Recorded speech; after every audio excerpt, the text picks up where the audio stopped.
What's up, Dan the Man fans, and welcome back to the channel for the October Lille Preview Metacast. We're officially in the Mega Evolutions era, and wow, what a time to be playing Pokemon.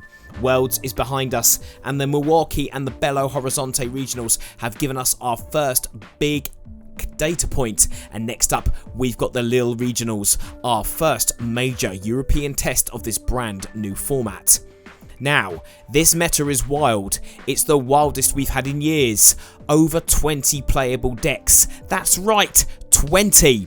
The days of 5 obvious picks are gone. You can't prepare for everything anymore, which makes this one of the most exciting and diverse metas we've had since the Crown Zenith format. This list isn't just a tier ranking, it's your competitive roadmap for Lille. We're going to talk about what each deck does, how it fits into the mega format, the key cards, the matchups you need to know, and whether it's worth sleeving up this weekend. So grab a drink, open your binder, and let's count down the top 10 decks for the Lille Regionals 2026 season. Okay guys, in at number 10, we are starting things off with a little bug that could Joltik box. Now, I've been testing this one a lot, and let me tell you, when this deck fires, it really fires. Joltik's first attack, Charge Swarm, accelerates both 2 lightning and 2 grass across your board. That fuels your heavy hitters, Pikachu EX, Iron Hands EX, and sometimes even Gholdengo if that's the build you're playing. Turn 2 300 damage plays are absolutely real if your opponent opens slow and you can run away with the game before they've evolved once. Key strengths: unmatched early game tempo and flexible prize mapping. Iron Hands lets you chain 2 prizes and flip games out of nowhere. However, there are plenty of weaknesses, and these are made up of what they are. A single bad opening or a well-timed Iono and the momentum collapses, and decks like Raging Bolt and Charizard Pidgeot can just outmuscle you if they survive the first wave. Tech ideas for Lille: Gravity Mountain to push Pikachu damage to 310, Vitality Band or Defiance Band to clean up the maths, one switch card or switch card to dodge trap effects from things like Absol box. This is the perfect deck for players who like fast rounds and aggressive decision making. Just know that when it bricks, unfortunately, it bricks. Okay guys, let's check out number 9. Right, next up we've got what I call the deck builder's dream, Flareon EX, better known as Eevee box. This deck thrives on flexibility.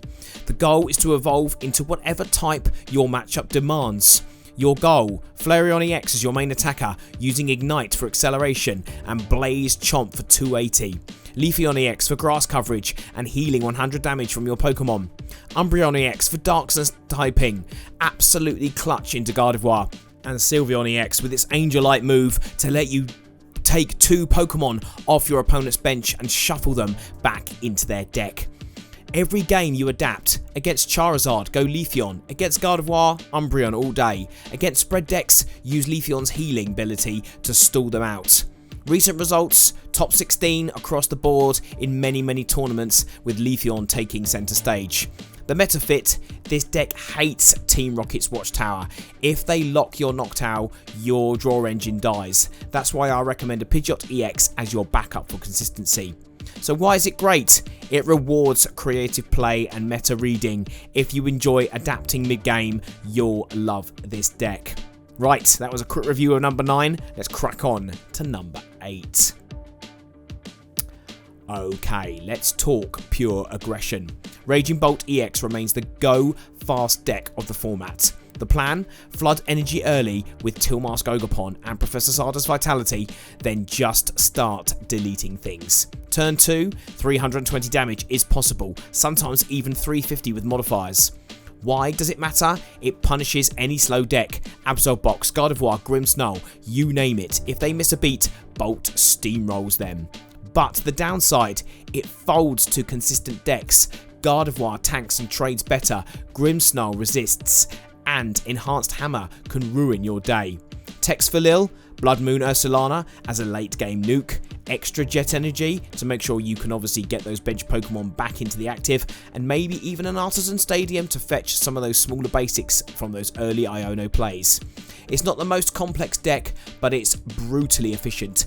If you like tempo and clear prize paths, you can't go wrong. Right, let's slide into number 7. Ah, my golden boy, Gholdengo EX. Yes, the ultimate consistency deck. No gimmicks, just clean maths, steady sequencing, and that satisfying make it rain finish. The addition of the Lunatone Solrock engine has transformed it. You're now drawing 3 to 4 cards a turn while loading your hand with basic energy. By turn 3, Gholdengo can hit 280 to 330 damage comfortably. Matchups obviously great into Charizard, no fire weakness. Fine into Absol box if you keep energy counts high. However, it struggles slightly into Grimmsnarl and spread decks that chip away at your bench. Tech choices though, Lucario EX for a one-time line to punch through dark decks, and Fighting Gong to let you get those fighting energies. This deck rewards discipline. You can't autopilot it, but if you love precise sequencing, this could easily sneak top 8 at Lille. Okay guys, let's talk about a deck that's been on everyone's radar lately, number 6. Right, this deck is a monster. Ceruledge EX with the Lunatone Solrock engine has exploded in popularity. You're cycling energy between your discard and active consistently. With Cursed Blade, every bit of energy translates into raw power. Why is it strong? It scales infinitely. There's no damage cap. If you survive, you win. Your play pattern is if you attack early, you take chip damage and take away those small prices, and by turn 4 to 5, you could be hitting 200 to even 300 damage. And thanks to Turo and Jet Energy, you can pivot out of traps like Eevee EX. It's deceptively resilient too. Lose a Ceruledge? Fine, next one's ready to go. Your key matchups, it beats Absol box and slow control decks. However, it loses to heavy counts of Gardevoir and can even lose to Charizard, sadly. Tech ideas, maybe add an extra jet energy for movement, and maybe a Briar to clutch that extra prize when you need it. If you enjoy single prize decks that actually trade with EXs, this one's spicy. And I wouldn't be shocked if someone actually makes top cut in Lille with this deck. Right guys, we're halfway now, let's check out number 5. Right, here we go, everyone's favourite ghost. Dragapult EX with Dusknoir has survived every rotation so far in every new set, and it's still kicking. Why? Because Phantom Dive is busted. 200 damage to the active and then 60 spread across the bench. It just builds win conditions. Then you drop Dusknoir's Cursed Blast, 13 damage counters onto whatever Pokemon you like. It's a finisher that feels so satisfying when you pull it off. However, there is a problem at the moment. The new Psyduck promo is now in the format. Dragapult still converts. Psyduck isn't everywhere, and even when it shows up, players can drop the damage counters on it to remove it. Its strengths, incredible against setup decks, Gardevoir and Absol box. No printed weakness, which makes it prize trade efficient. However, item lock can be a real problem, and so can Clefairy EX. You need clean sequencing to make sure you can get past those Pokemon. Lille Tech's Counter Catcher is great when you want to get something off the bench, and maybe an Unfair Stampert Well as your ace spec of choice for late game disruption. It's not flashy, but it's consistent, and in a wide meta, that's gold. Right guys, number 4 is next. Let's go. Right, an old favourite here, let's be honest, Charizard EX refuses to go away. This deck is the definition of stability. You've got Internal Rain for energy acceleration, you've got Burning Darkness for huge late game swings, and Pidgeot EX gives you whatever card you want every single turn. It's a stage 2 deck that feels like a basic. Recent results, it won the Milwaukee Regional and has had multiple top 8s worldwide. Why is it strong? It has no bad matchups, it's 50-50 or better into almost everything, and the Clef Key plus Jet Energy combo has fixed so many of its old problems. Its key matchups, great into Gardevoir because it hits for weakness, solid into Dragapult, but it has a slightly rough time into Raging Bolt because obviously you're playing a 2-price basic and it's got to evolve up. However, if you tech in things like Defiance Band to make sure you can hit 330 early, TM Evolution to speed up the early game, and maybe a Cleffer for some early game draw, you are absolutely kicking. If you want reliability, this is it. Charizard never folds, and at 9 rounds in a regional, consistency wins. Right, let's crack on to number 3. Okay guys, now we're getting into the heavy hitters. Grimmsnarl EX with Froslass, or as I like to call it, Dark Control, is one of the smartest decks in the format right now. It's not about brute force, it's about choking your opponent's options until they crumble.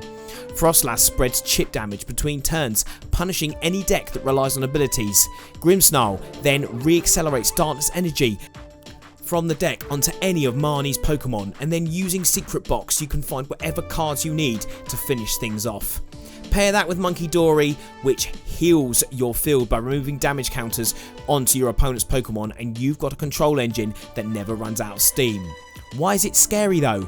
Gardevoir hates it. Straight up, you hit weakness, you mess with their math, and you out-heal their board. Other matchups is good into Charizard, 50-50 into Dragapult, and only really struggles into pure aggro like Bolt. Things you might want to tech though, maybe a Blood Moon Ursalana for late game, 2 Spikemouth Stadiums, even 3 to make sure you can get Marnie's Pokemon, and maybe even some things like Crushing Hammer to maybe remove your opponent's energy from their side of the field. It's a thinking player's deck, slow, methodical, but brutally efficient. If you enjoy long games and grinding your opponent down, this is your best pick for Lille. Right guys, we have now done number 3. Let's crack into the top 2 of the new Mega Evolutions format. Number 2. This one came as a surprise thanks to Tord, and this deck is now everywhere. Mega Absol box, often paired with Mega Kangaskhan EX, is the face of the Mega format. It's disruptive, it's tanky, and it has answers for nearly everything. The game plan is simple. Use Mega Absol EX to rip cards from your opponent's hand. Sit behind Mega Kangaskhan with 300 HP to wall those punches and make sure you are then hitting 200 damage, and then for every head you get, you do an additional 50. Support it all with Cornerstone Ogerpon, Yveltal and Monkey Dory for recovery and pivoting. What makes this archetype strong is how forgiving it is. You can brick, stabilise and still win. Tord wrecked his list at the Milwaukee Regional, put this on the map, and since then its conversion rates have been ridiculous because it beats Dragapult and Control, even beats Gardevoir, and it is weak sadly to decks like Raging Bolt and Ceruledge because obviously they have damage that can stack. Text for Lille, maybe something like an Enhanced Hammer or a Legacy Energy to help you draw extra cards. Iono Loops for mid-game, hand disruption, and some lists even run the Bufflement engine to give you that extra 60 hit points or 60 buff to stop Kangaskhan going down so quickly. Expect this to be around 10 or 12% in the room in Lille. If not, then make sure you plan for it. Okay guys, number 1, here we go. You probably know what it is. Number 1 is... You knew it. You absolutely knew it. Gardevoir EX is still the queen of the format. It's not just good, it's reliable. It's the safest pick you can make for Lille. The new Jelly build adds extra depth. You've got Psychic Embrace for acceleration, Drifloom and Cresselia for board control, Jellicent for item and tool disruption, and Bravery Charm and Tia Evolution to fix up those slow starts. It's a deck that does everything well. You draw like mad, you tank hits, you heal, and you finish games with absurd damage. Why is it still on top? It simply has no auto losses. Every matchup is playable. It wins off tight sequencing, not gimmicks. You can see from the tournament data, it won Belo Horizonte and came second in Milwaukee, and is projected to be 13 to 14% of the meta share in Lille. So therefore, if you want to beat this deck, you need to tech for it. And my tech choices are Cresselia for mirrors, Iron Bundle for pivot and gust, and Rare Candy plus TM Evolution for quick evolving. If you want the deck with the highest floor and ceiling, it's still Gardy. Just don't overthink it. Right guys, that's my top 10. Let's round things off. Guys, Lille is going to be stacked. This format rewards mastery more than techs. Pick 1 or 2 decks from this list, hammer your matchups, and know your sequencing inside out. And I'll say it again, you can't prepare for everything, so prepare to play well. Let me know down below which deck you're bringing to Lille. I am going to be there and I'm still not sure. Do I go rogue or do I stick with my good old Crustal? Are you sticking with the classics? Are you trying something spicy like Ceruledge or Gholdengo? If this metacast has helped you prep, drop a like, hit subscribe and ring the notification bell so you don't miss the November episode of the Metacast where we get you prepared for Gdansk and all the other new regionals coming soon. As always guys, thank you so much for watching, and remember, may your opening hand always be playable and may you never ever prize that Neo upper energy. Cheers guys, take care and I'll see you in the next one.